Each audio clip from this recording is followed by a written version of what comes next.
ఈరోజు ఎంతో కమ్మగా ఉండే అరటికాయ పెరుగు పచ్చడి చేశానండి. ముందుగా అరటికాయని ఇలా పెద్ద ముక్కలుగా కోసి ఆవిరి మీద ఉడికించుకోవాలి. నీటిలో వేసి ఉడికిస్తే కనుక అరటికాయ చప్పబడిపోతుందని గుర్తుంచుకోవాలి. 15 నిమిషాలకి అరటికాయ ముక్కలు ఉడికిపోతాయి. కాస్త వేడి చల్లారిన తర్వాత తోలు తీసి పక్కన పెట్టుకోవాలి.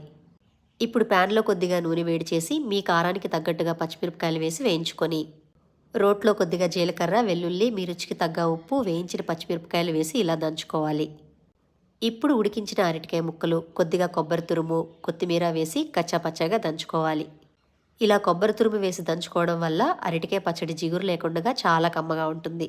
ఇలా నలిగిపోయిన తర్వాత పెరుగు వేసి జస్ట్ గరిటతో కలిపి గిన్నెలోకి తీసేసుకొని కొద్దిగా నూనె వేడి చేసి ఆవాలు, జీలకర్ర, శనగపప్పు, ఎండుమిర్చి, కరివేపాకు, కొద్దిగా పసుపు కూడా పోపులో వేసి పచ్చడిలో కలిపేస్తే సరిపోతుంది.